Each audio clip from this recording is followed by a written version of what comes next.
حدثنا محمد بن مقاتل أبو الحسن قال أخبرنا عبد الله أخبرنا شعبة عن قتادة عن أنس بن مالك قال كتب النبي صلى الله عليه وسلم كتابا أو أراد أن يكتب، فقيل له إنهم لا يقرؤون كتابا إلا مختوما، فاتخذ خاتما من فضة نقشه محمد رسول الله، كأني أنظر إلى بياضه في يده، فقلت لقتادة من قال نقشه محمد रसूल अल्लाह قال अनस।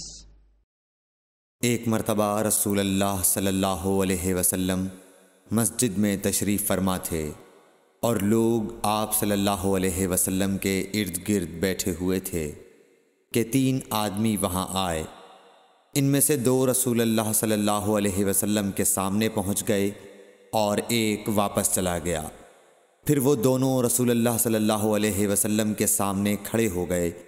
इसके बाद उनमें से एक ने जब मजलिस में एक जगह कुछ गुंजाइश देखी तो वहाँ बैठ गया और दूसरा अहले मजलिस के पीछे बैठ गया और तीसरा जो था वो लौट गया।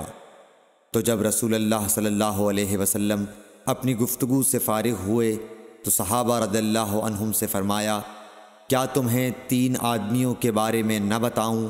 तो सुनो। उनमें से एक ने अल्लाह से पनाह चाही, अल्लाह ने उसे पनाह दी, और दूसरे को शर्म आई तो अल्लाह भी उससे शर्माया कि उसे भी बख्श दिया, और तीसरे शख्स ने मुंह मोड़ा, अल्लाह ने भी उससे मुंह मोड़ लिया। सही बुखारी हदीस नंबर 66।